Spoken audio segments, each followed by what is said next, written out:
month a year on year than where you were last year. And also the market, I mean, look at what happened. You know, we talked about COVID a little bit before. Look at what COVID did to the market. It massively changed the market year on year. And things are very different this year than they were last year in terms of, you know, the macroeconomic things that are going on and all that kind of stuff. So it's very difficult for you to understand what's going on. And you were talking about creative, and you know, if you look at your creative, you might think that, you know, this best creative that's worked all the time has gone off the boil, but sometimes it's just the market's gone off the boil. Yeah, and you're actually throwing away some really good creative that you're probably not going to beat because it's the market's gone the way, and you're probably going to replace it with creative that's worse.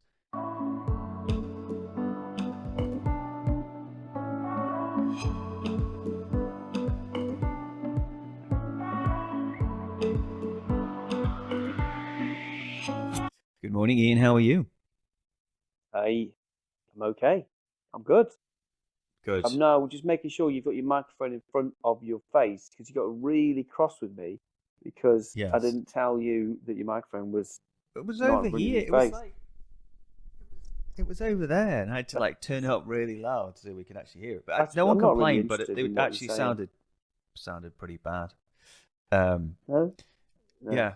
Who knew that you needed to pull the microphone in front of your face? Every day we're learning new things about podcasting and pushing the edges of what's possible in a podcast. For once, I sounded better. I had better audio than you. This is all that matters. And we missed a week last week because we had COVID again. You know, so I said on my coaching course, it's like we had COVID. They're like, "Oh, it's old-fashioned. Why are you saying you got COVID? It's uncool. You can't have COVID now. It's past." I think you've just got to pretend you haven't got it these days and just say you've got a cold. But yeah, I know. It's not that bad. I'm not going to say much about COVID. No, but yeah, it's a shame. Yeah, I don't think people test anymore. Yeah, well, they give free tests out in New Zealand, so you might as well just go pick them up when you go to the pharmacy. So they're just there. It's just more of an interesting than anything else. Anyway, I digress. But we've got a topic. We're not exactly sure what it's called, but we have got a topic, and we want to talk about effectively how an e-commerce site moves and where you should push and what you should push. And it's kind of similar to the podcast we did where we called it Pushing Your Peaks. And it's along a similar lines to that, but I think we've got more to add to it. So we thought we'd do a podcast on that. It's also, you know, as normal, it's basically who we've been talking to in the week and whatever's fresh in our minds. So we can just see people starting to get it and starting to click. And I thought if we did a little bit more on it, then maybe it would click for some of the listeners as well. Yeah. So I think what I'm going to start with is one of my pet peeves, which is effectively talking about when people kind of have a conversion rate. So they'll go and do some work, right? So they might read, you know, our book or someone else's book or something like that. They'll do some conversion rate improvements, and like, don't get me started on conversion rates, but basically they'll say, "Oh, we're actually down. We launched the new conversion rate things next week, and we're down." And it's like, well, did you split test them? And most of the time they say no, because obviously split testing is more advanced and a lot of people don't do it. But, you know, in terms of the analogy, if you were a soccer stadium, and I shouldn't say soccer really, but I should say football stadium. It's going to annoy people in the UK, isn't it? Saying soccer. If you're in a football stadium and you had a restaurant in the football stadium, and one week you had a busy restaurant, and everybody's really busy, and you look at the till, you got so much revenue, and then the next weekend you don't have a match on, and then you look at the till and you go, "Oh, the conversion rate for the restaurant is down." It's like, that's an extreme example of the market not being there, and so you cannot compare month on month, week on week in terms of conversion rate, revenue per visitor, because effectively they are completely different animals in terms of the people coming into your store. So the only way to really tell is to actually split test.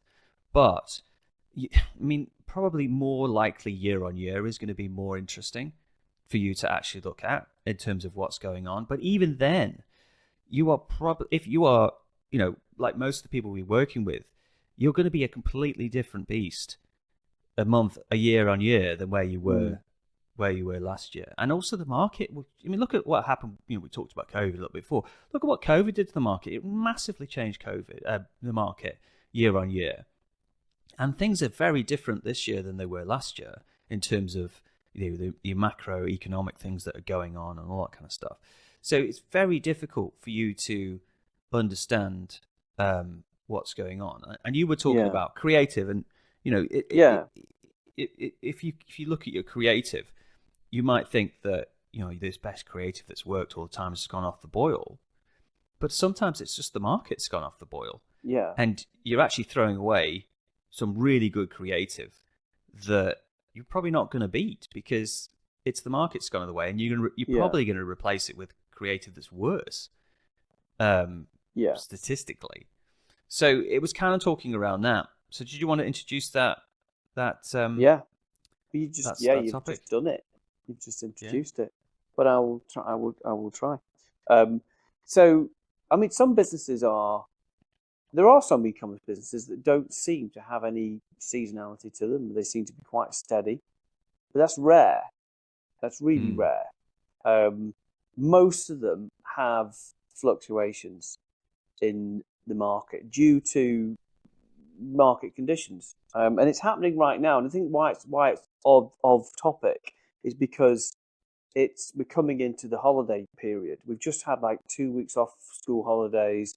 The weather's picking up. Everybody's booking holidays, and people are coming. People are at home, and then they're off on holiday. And some e-commerce businesses are doing really well on the back of that. But markets like up and down.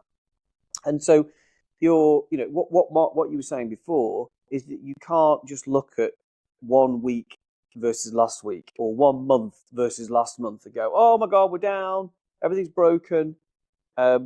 You have to look at it through the eyes of a consumer, and know that there are things that are completely outside of your control. It massively influences your success.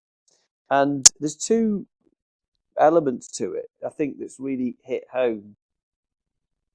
Is number one, us having our number sheet tracking daily profit, weekly profit, monthly profit, so we can see retrospectively in our number sheets for all of our e-commerce brands and the ones that we're running on our programs, we can see retrospectively what profit they made during the whole of their seasonality of last year. So we can see how much money they made on 1 week of November, for example. And so when you look at that, you go, holy moly, if we focused much more on pushing our peak, let's say November, if we focused much more on that, we could have doubled the profit for the whole year in that 1 month, because we can see in front of us how much profit we made and what our cost of acquisition was. And knowing that, so having we know it's busy. When you get busy, right? You get really busy, like, oh my God, everything feels good. But if you're not tracking the actual profit contribution, what your cost of acquisition is, it's an emotional feeling. So there was two things that have combined. Number one, having that clarity of that complete, rock solid North Star of showing the profit, and it just being unbelievably obvious that the customers are really cheap to go. So when you can push, and when you can't push, because you can see it. And so there's a couple of things generally. From our perspective, with our e-commerce brands that we own, we're very lazy with them because we're busy. And so we know that if we're going to do anything, we want to get our biggest bang for our buck. And that means leaning into things when customers are naturally present. So when the market's picking up, when the seasonality's there, we'll go. And to be honest, we're a lot more relaxed when the market isn't there. We're not going to beat ourselves up about every goddamn campaign that we're running in Google or what we're doing with email. We're much more chilled. We know that we should focus and hit it hard when the customers are there, which is, extreme example is trying to sell Christmas trees in July. Yeah. I mean, you Yeah. cannot sell a Christmas tree in July, yet, so your only thing you can do is really maximize the peak. So I'll just say one other bit, then I'll pass it over to you. Is that I've completely forgotten what I was going to say. I've thrown myself off with my Christmas tree analogy. Well, I was just going to say, about the Christmas tree. With the Christmas tree, I was actually thinking before you said that in any e-commerce business, there's an element of the Christmas tree business in any business. Now, you're just not as extreme as that. So obviously, it's not good to sell a Christmas tree in August, but they could try and flog Christmas trees in August and pre-orders and things like that. But it'd be very difficult. It's much better to go and pick them up.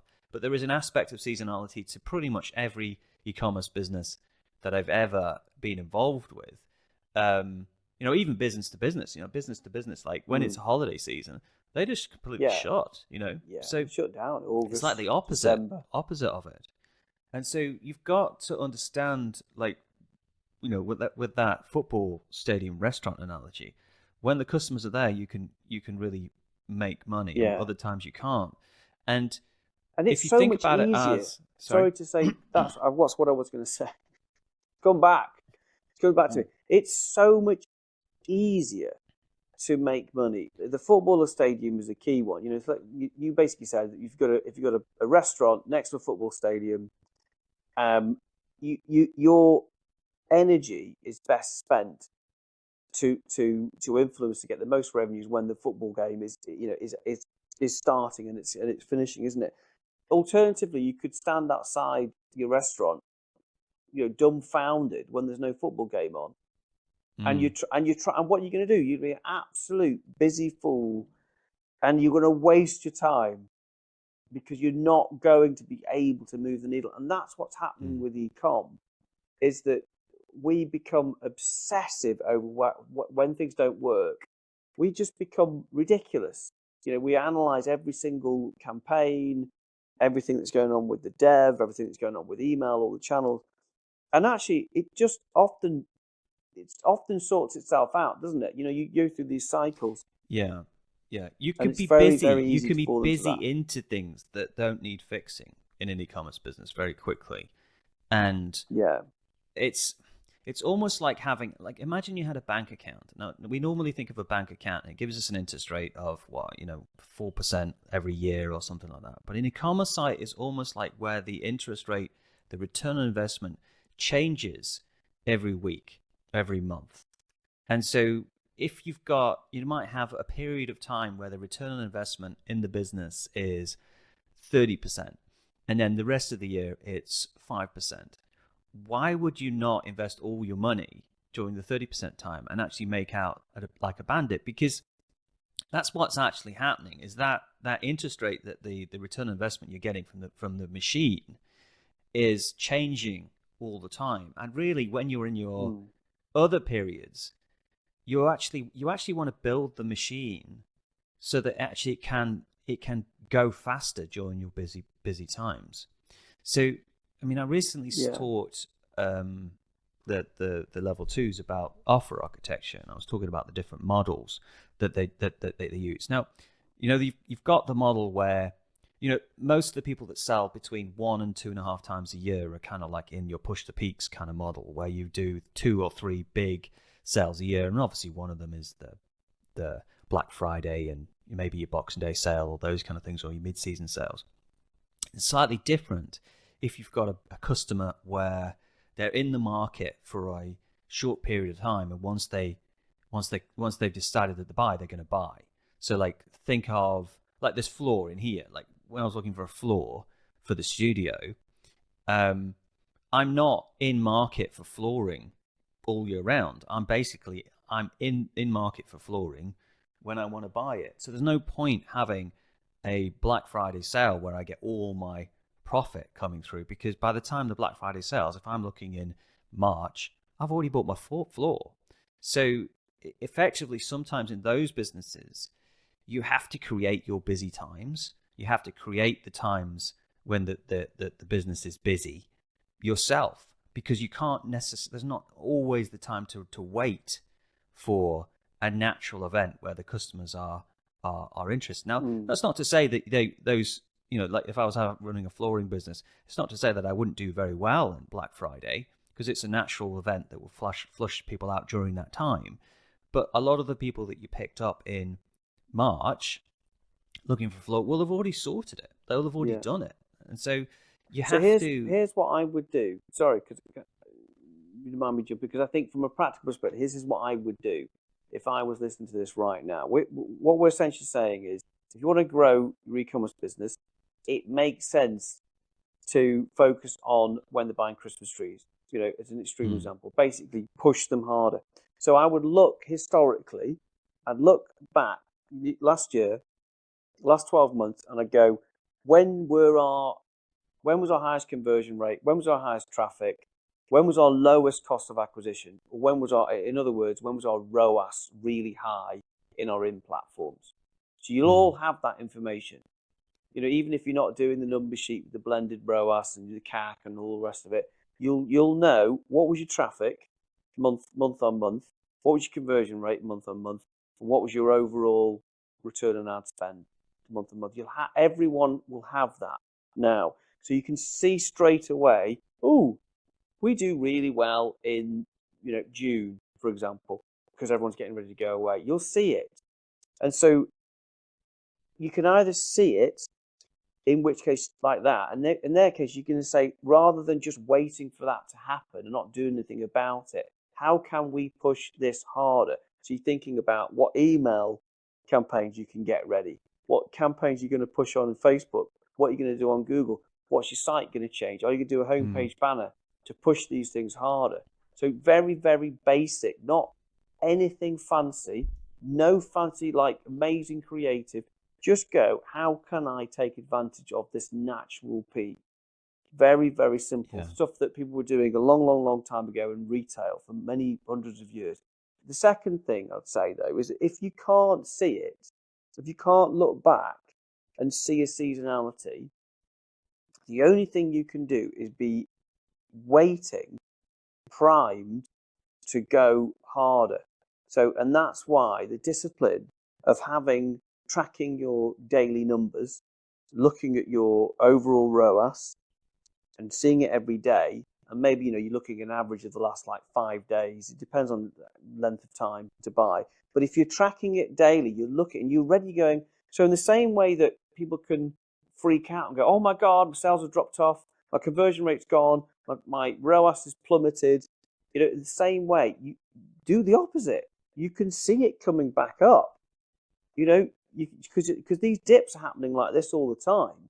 So get ready and be aware and use it to your advantage, because it will, it'll go down out of nowhere. You'll be like, oh my God, what the hell's happened? It'll also come back up out of nowhere. And when it does, be ready to pull the lever harder. Because essentially what's happening, as your conversion rate comes up, or your return on ad spend comes up, it means it's cheaper to recruit a customer. They are cheaper.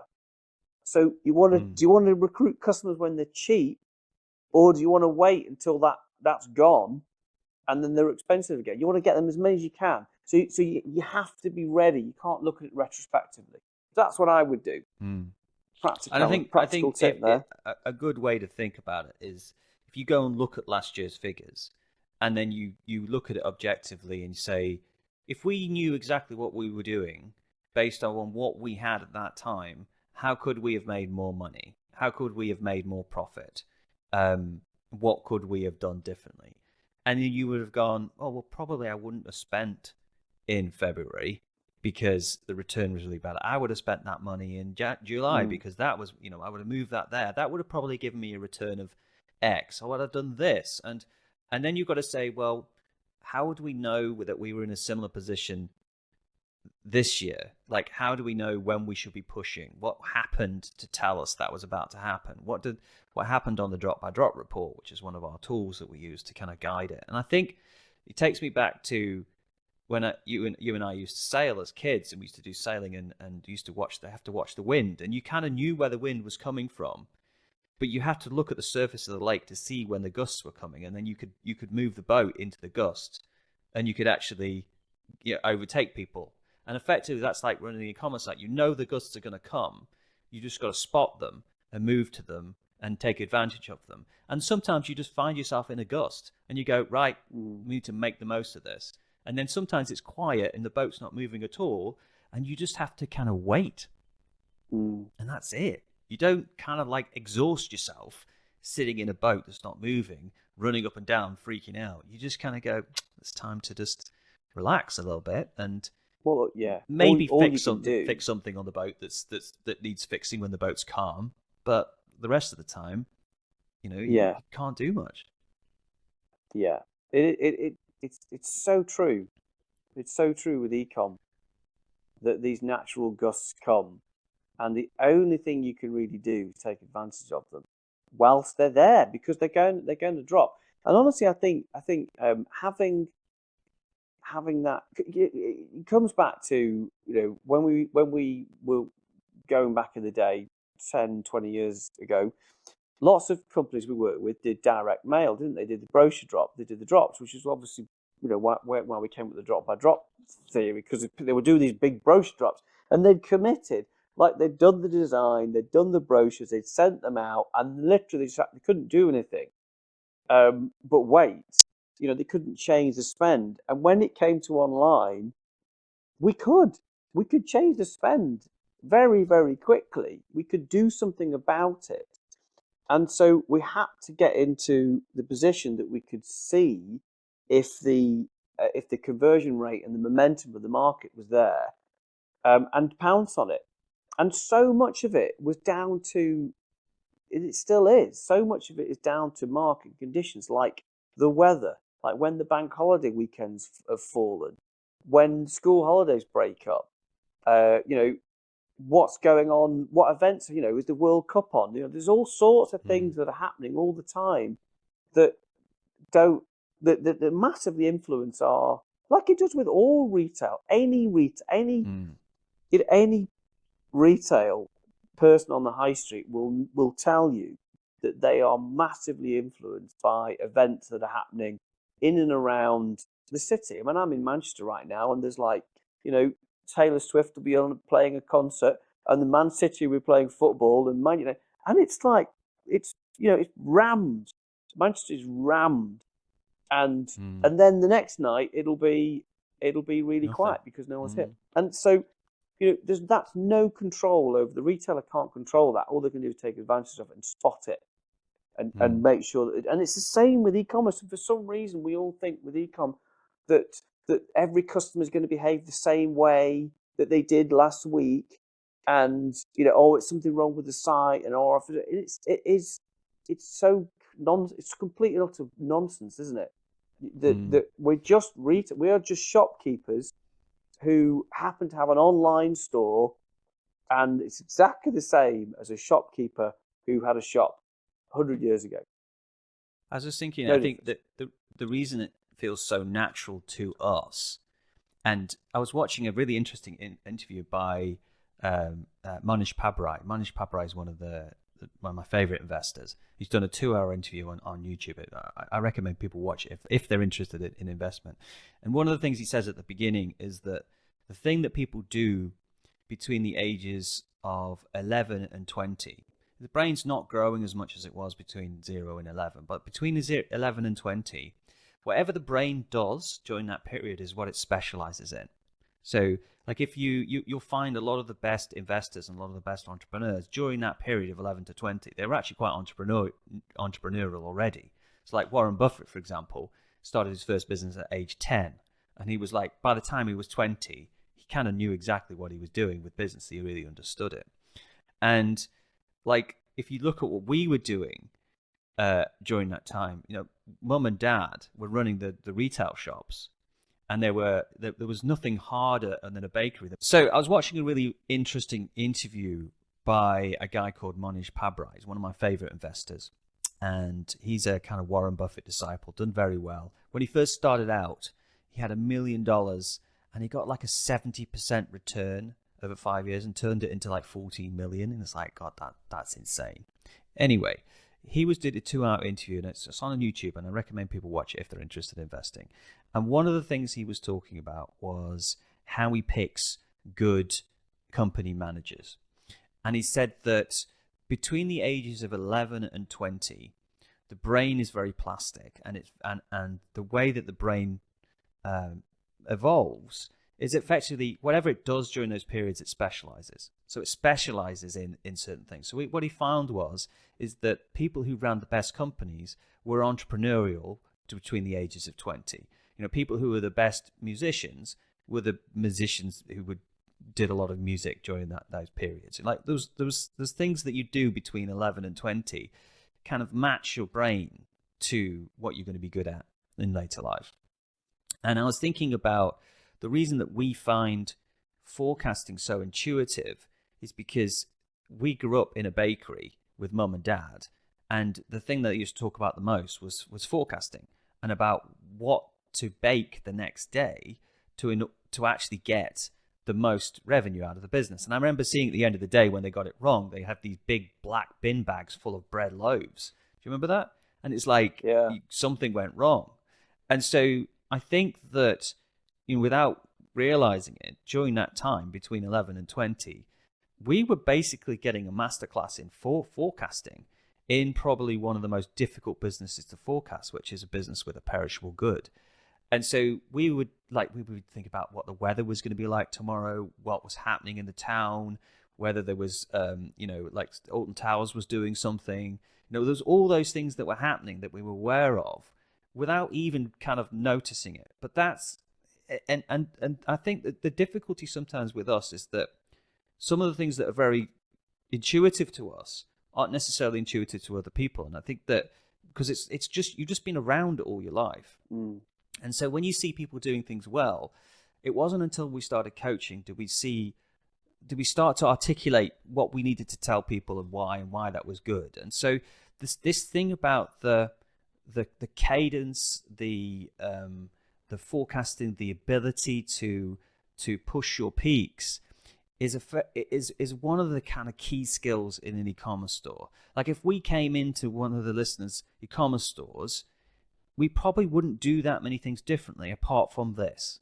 So we would probably just push the peaks better in that business and augment it. Obviously, we might see some conversion rate problems and email problems and offer architecture and things like this.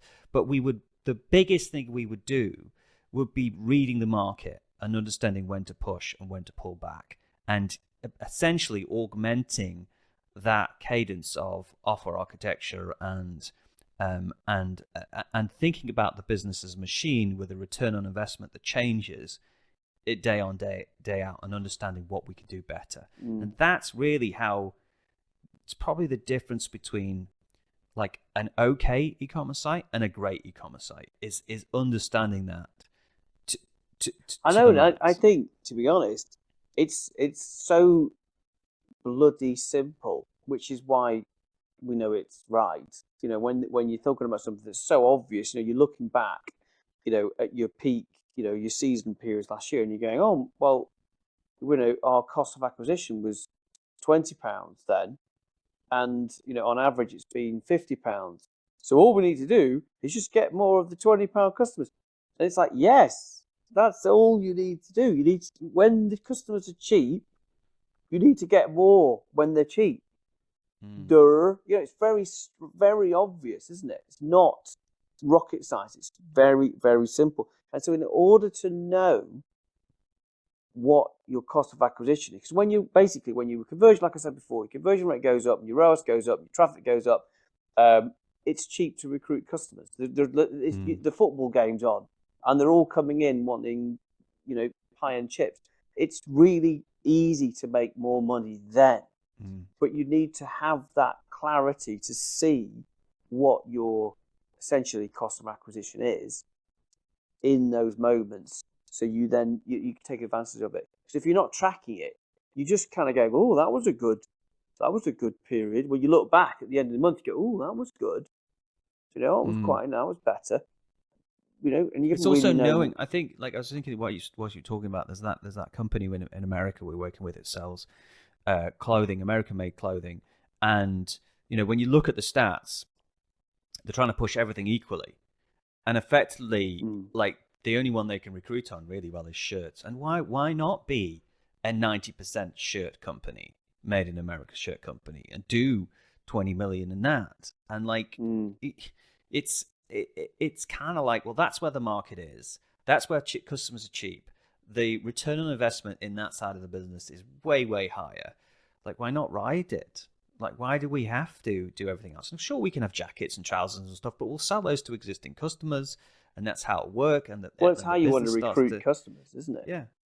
And it starts to kind of, everything just kind of starts to sit together nicely, and it starts to work. And I think that, like, if you think about like the amazing footballers, going back to the football analogy, they don't play a different game than the other people on the pitch. They just do the basics that everybody's trying to do really, really well. And that's e-commerce, because I think that a lot of the time with e-commerce, we try to overcomplicate it. Yeah. We're desperate to overcomplicate it. We're desperate to kind of try and find some AI or some crazy thing that's going to just give us an edge and all that kind of stuff. And yeah, sometimes the AI does help, and there are things that will work and all that kind of stuff. But e-commerce is a very simple game in terms of, it's like, have you got somebody something that somebody wants? Is the competition not too high to cost it out? Like, it's arbitrage. Like, I'm teaching my son, and you were talking to my son just before the podcast about his business, and he's got this business, and he's got print-on-demand map business, and I was talking to him about how every business is an arbitrage business. It's like, how much do you pay for a customer, and how much profit do you get out from it? And it's similar to that. And he's doing all right. He's done 20 sales. He's made about $3,000 so far, and he's profitable. And it's really interesting to teach. Well, it's the maths, isn't it? Yeah, it does come down to, well, like you say, it's an arbitrage. Once you and don't overcomplicate it. It is a very simple case of what's your cost of acquisition, how much your customer's worth, and over the time in the year, it's going to be cheap to recruit customers, and it's going to be expensive to recruit customers, and you get much more return for everything, for your time, for your energy, for your emotions, for your money, if you go with the peaks that are already there. And it's like you say, so many people overcomplicate it. We all it's been like very say, interesting actually teaching Ben, like, to start an e-commerce from scratch, particularly when he's obviously only 16, and he gets $20 for doing the lawns, and when he spends $20 and $30 a day on Facebook, it really hurts if he doesn't get sales. And so it's been very interesting seeing it from that mindset, and having to make decisions within that, and then seeing it become, we're only about 6 days into it, but it's interesting that he's actually already profitable on his Facebook advertising, which is great. Whether it'll last that long, but it was very interesting having to make those early decisions in account. Whereas normally, now if I come into a new Facebook account and new e-commerce brand, I'm putting in like $5,000 a month just to test, and it doesn't matter. Whereas when you got like $25, and that's an hour and a half's work of mowing the lawns, it makes you really think about what you're doing and why. So it's taken me right back, and a lot of the things that I'm doing, I didn't necessarily know I would do, or I didn't know I did, until he's asking me why. Why are you doing that? Why are you turning that ad off? I'm like, well, it's got a lower cost per million on that, and these ads seem to be good, and you're getting some add to baskets on this one, so that you should lean into that. And yeah, I thought that was really interesting. And I think that, like, the people on the 20K core group, I'm actually going to record my thought process for them for a new account when you're literally starting with zero budget, because I think it's going to be really interesting. Anyway, I digress. Thank you very much, Ian. It was quite a short one, I think. I don't know how long it went on for, because we lost my microphone in the middle, didn't we? Yeah, you did. Restart. It's crazy, because I've got as we're talking, I feel like I've got COVID head, like going, oh, I'm sure it'll have a point there, and it's just like, no, nothing there yet. Should wait for it to come back. Yeah, no comment. I don't think you have had COVID, actually, have you? You thought you Well, I Kath, didn't. your wife Yeah, has.